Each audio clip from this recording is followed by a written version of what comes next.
Assalamualaikum warahmatullahi wabarakatuh. Perkenalkan, nama saya Fajar Istiani dari Prodi Manajemen kelas A2 semester 5. Video ini dibuat untuk memenuhi tugas ujian tengah semester dengan mata kuliah Manajemen Sumber Daya Manusia oleh dosen pengampu yaitu Ibu Yulianita Rahayu. Selanjutnya saya akan menjawab soal UTS yang telah diberikan. Yang pertama yaitu jelaskan apa yang dimaksud dengan manajemen SDM dan bagaimana hubungannya dengan proses manajemen. Manajemen sumber daya manusia ini merupakan suatu proses menangani berbagai masalah pada ruang lingkup karyawan, pegawai, buruh, manajer, atau semua tenaga kerja yang menopang seluruh aktivitas dari organisasi, lembaga, atau perusahaan untuk mencapai tujuan yang telah ditetapkan. Nah, divisi HR merupakan divisi yang mengelola manajemen SDM ini. Nah, divisi ini juga akan menyediakan pengetahuan tentang perusahaan, peralatan yang dibutuhkan, pelatihan, pelayanan administrasi, pembinaan, saran hukum, serta pengawasan dan manajemen talenta. Semua hal tersebut dibutuhkan demi mencapai tujuan perusahaan. Tidak hanya itu, divisi ini juga memiliki tugas dan tanggung jawab untuk mengembangkan perusahaan dengan menerapkan seluruh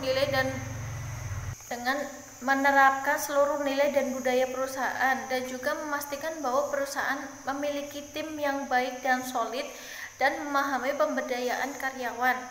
Nah, selanjutnya bagaimana sih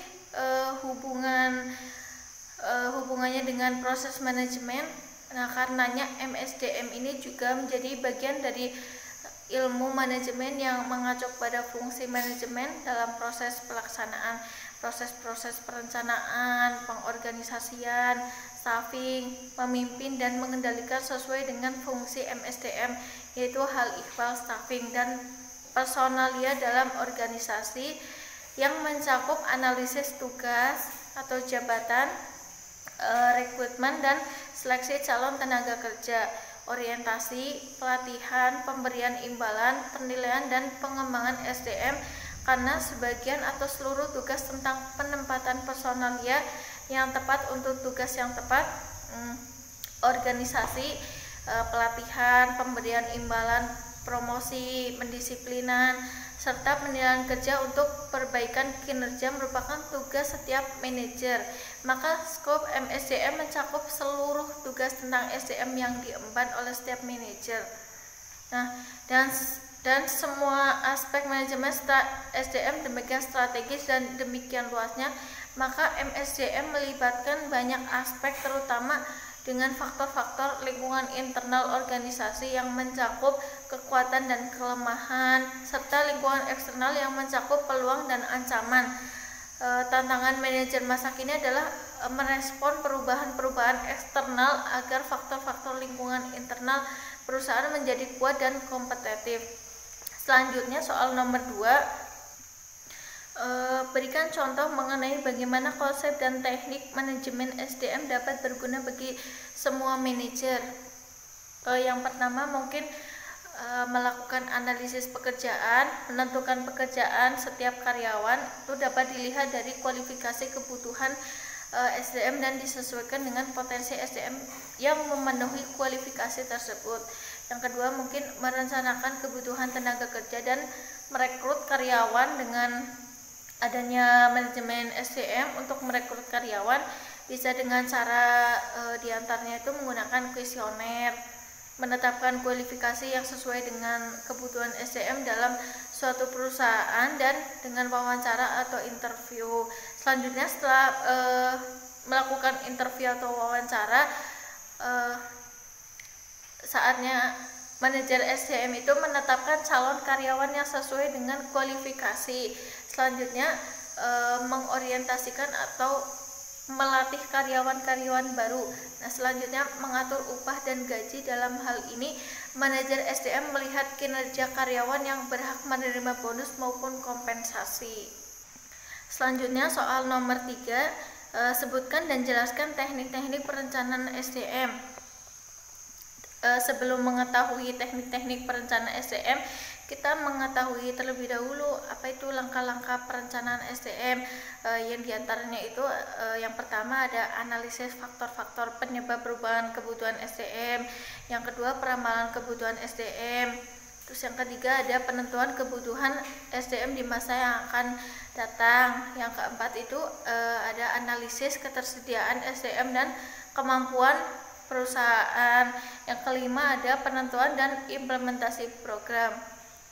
Selanjutnya, adapun teknik peramalan SDM dalam perencanaan SDM ini adalah ramalan para ahli nominal DLP teknik, yaitu menghadirkan 5-10 orang ahli dan ditanyakan penyebab perubahan kebutuhan pegawai di masa yang akan datang, dan hasilnya itu akan didiskusikan secara bersama-sama. Nah, faktor itu di-ranking atau diurutkan dari yang paling penting.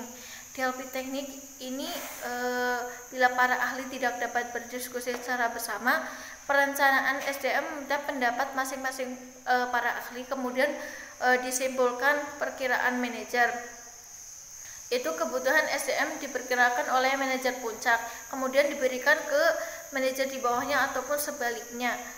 Nah, selanjutnya itu ada analisis kecenderungan. Analisis ini dilakukan berdasarkan kecenderungan kebutuhan pada masa lalu, yaitu yang pertama ada ekstrapolasi, yaitu mengasumsikan bahwa tingkat perubahan masa lalu sama dengan yang akan datang. Nah, yang kedua itu ada indeksasi, yaitu menghitung bahwa rasio antara jumlah pegawai dengan jumlah penjualan atau produksi pada masa lalu akan sama pada masa yang akan datang. Nah, selanjutnya ada budget dan planning analysis.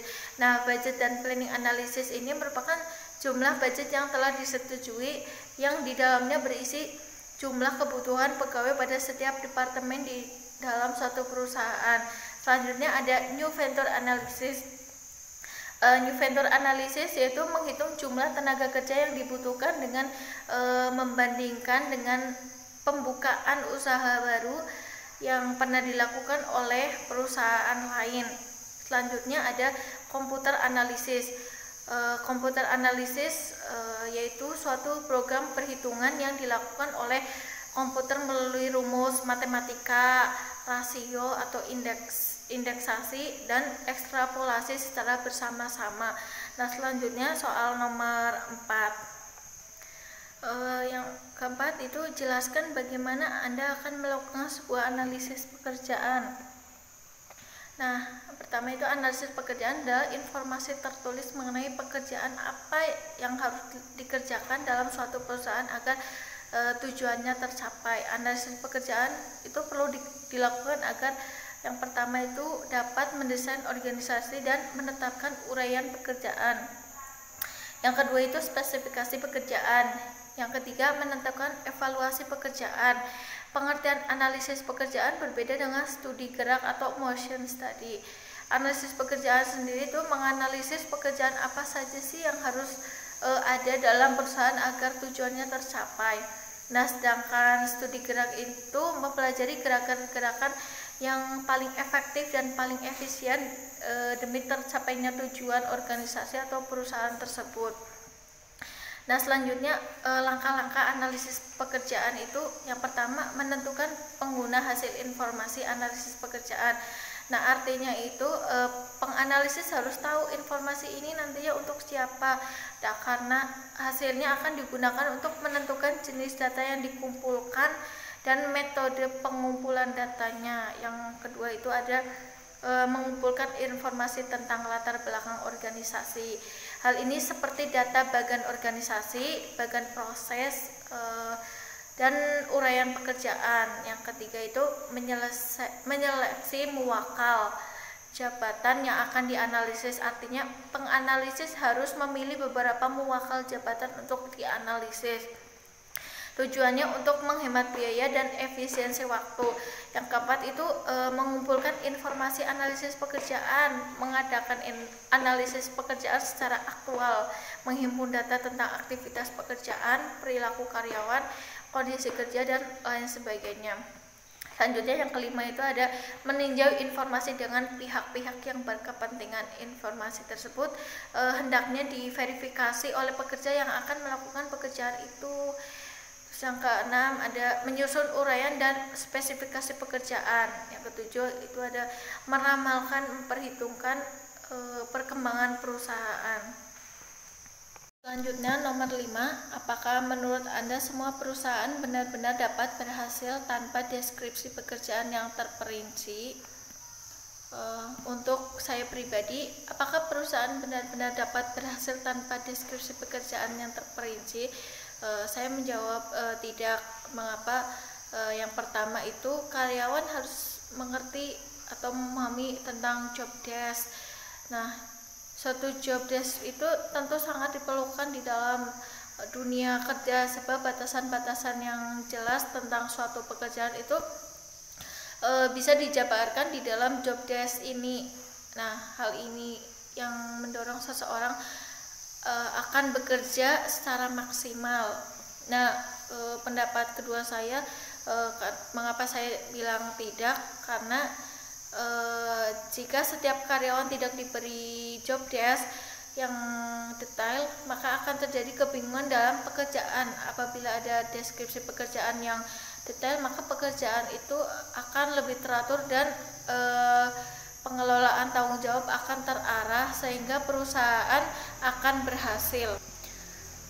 Pendapat saya yang terakhir itu adalah perusahaan perlu mendeskripsikan job desk pada masing-masing posisi, di mana di dalam job desk itu sendiri akan dipaparkan dengan jelas apa saja yang akan menjadi pekerjaan masing-masing karyawan. Selain itu, deskripsi pekerjaan itu juga akan meminimalisir pengadaan training yang kurang efektif, karena semuanya itu sudah terpapar sangat jelas pada job desk. Selanjutnya soal nomor 6, jelaskan secara singkat setiap langkah dalam proses rekrutmen dan seleksi. Yang pertama itu menganalisis kebutuhan posisi dan jabatan. Perusahaan pun harus mengidentifikasi terlebih dahulu terkait adanya kebutuhan karyawan baru yang harus direkrut. Beban kerja yang meningkat dari karyawan lama dapat menurunkan kinerja yang tidak mendapatkan segera pertolongan. Kemungkinan lain penyebab perlunya rekrutmen adalah pembukaan divisi baru atau terjadinya mutasi jabatan. Yang kedua itu merencanakan proses perekrutan. Proses perekrutan selanjutnya adalah perusahaan harus menyusun perencanaan untuk posisi yang dibutuhkan. Tuliskan deskripsi pekerjaan, kualifikasi dan pengalaman yang diperlukan, serta menentukan di mana akan memasang iklan lowongan kerja, apakah media cetak atau online. Selain itu, jangan lupa untuk menentukan personal dari tim HRD yang akan menjadi penanggung jawab untuk mengerjakan dan memonitor proses, memilah pelamar, melakukan interview, hingga pada akhirnya memberikan penawaran kerja. Yang ketiga adalah memasang iklan lowongan kerja.